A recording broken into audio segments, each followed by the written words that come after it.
In this video, I'm going to talk about 20 things you need to know before you travel to Bali in 2024. I will be covering everything from entry requirements, way to stay, daily budget, how to get around, and what to do and what not to do. Number 1. When you arrive at Bali airport, you will be really overwhelmed with people approaching you to get a taxi. I would recommend that you pre-book your taxi. All the villas and the hotels give you this opportunity to book your taxis in advance. Pre-booking a taxi might be slightly costly, but I'll be honest, it's really hassle-free and convenient. Number 2. SIM cards. If you're not taking your phone on roaming, SIM cards are available at the airport. I suggest you do that as soon as you reach at the airport. Now, people who already have eSIM, when they reach at the airport, they cannot have another eSIM, so they will have to deactivate the current eSIM in order to get a Bali eSIM. For people who are carrying a normal SIM card, they can go and activate an eSIM right then and there, and it takes just 5 minutes. Number 3, and this is a big one, guys, do not drink tap water. Avoid Bali belly caused due to contaminated water. Personally, did not use bottled water to brush my teeth, but I've seen videos and I've heard people doing it. I would suggest that if you are on a shorter trip, just don't take any chances. Number 4 on the list, how to get around in Bali. Now, as you know that Bali does not have a public transport system, so the only way that you will get around will be ride sharing, taxis, scooters. 3 apps, Gojek, Grab and Bluebird. And if you're planning to do a bit of sightseeing, going to Nusa Penida for snorkeling, I would highly suggest that you get in touch with your travel agent because they can book everything for you. They will pick you up from the villa, they will take you to the location, your ferry is booked, your lunch is booked, and they will drop you back at the villa. Okay, number 5 on the list is mulia, cash. There are a lot of places that you would be required cash, specifically if you're a couple or a single who is traveling around Bali on a scooter. Parking, admission fees, so make sure that you have enough cash in your pocket all the time. Number 6, vaccination. If you have kids and if you're going to remote Bali area, just make sure that you have got your kids covered with the required vaccination. We got malaria and dengue vaccination done for my daughter. Also make sure that you have the insect repellent at all time. Bali is full of mozzies. Number 7, universal international travel power adapt. Too many words, but don't forget this. Our villa did provide us with it, and you can buy these off of Amazon for $30 to $40, and they are like really sleek, amazing ones available these days.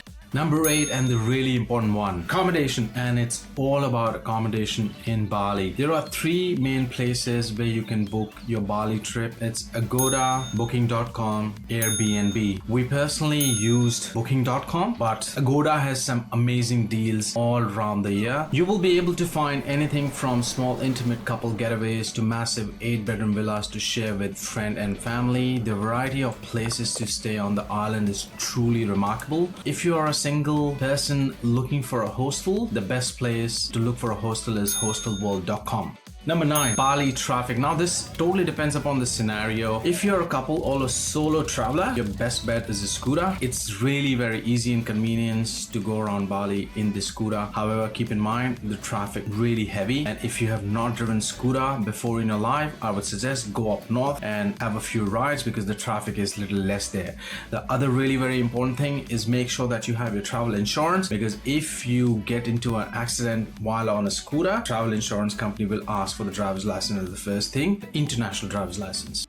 Number 10, religious offerings. If you see offerings on the ground, please make sure that you stay away from them and do not step on them. These are the offering made to God. Number 11, very important, when to visit Bali. Now, keep in mind, guys, Bali has 2 seasons, dry and wet season. Dry season is from June to September, and the wet season is from April till November. Now, if you are going to Bali during wet season, obviously the prices will be a little cheaper, but keep in mind that it rains really bad there, so you might not be able to do any activities. There might be a bit of flooding and stuff, so keep that in mind. But the best season to visit Bali is between April to October. Number 12, bargain. I'm not too sure how good you are at this, but I'm really good at bargaining, and I have saved quite a bit of money on travel deals before booking them. Number 13, what apps do you need to download before you go to Bali? WhatsApp is heavily used for everything. Next app is called Grab, ride sharing app to order for your car, for your bike, for your food, for your medicine. The other app that I would suggest you download is Gojek. Is a little cheaper compared to Grab, but they work similar on the same kind of a platform. And very important, if you're looking to explore regional Bali, going a bit remote, just make sure that you have also downloaded the offline maps.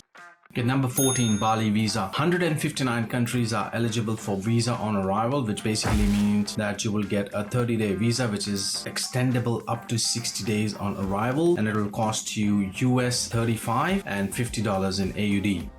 Number 15, if you forgot to exchange money, don't worry about it. There are enough money exchanges at the airport, and also when you get out of the airport, money exchange in every nook and corner. Number 16, travel insurance. I would highly suggest travel insurance if you're going to Bali for a longer stay. Number 17, ATMs. If you are using your ATM debit card to withdraw cash in Bali, you'll be charged a transaction fee of around about between $4 to $5. The bank that I have, I can suggest you those two banks. The first one that we applied for is a Wise card, which was formerly called as TransferWise. It's a green color card. We applied for it online. They charged us $10 for a physical card that they sent us, and through the app we could transfer money from our Australian bank account into that Wise card and then convert it directly from the app and then withdraw the cash from there. The other alternative option, if you are in Australia, you can apply for a debit card through ING Bank. We don't get charged any conversion or transaction fee.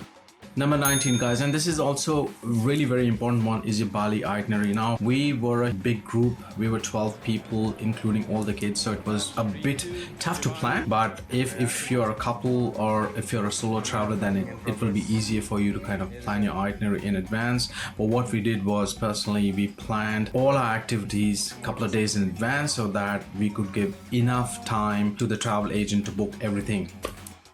There are a lot of travel agents at every nook and corner, but I would suggest the website, which is called Klook. I'll put the link in the description down below. It's an amazing website, and a couple of our activities we booked through Klook and we were really happy.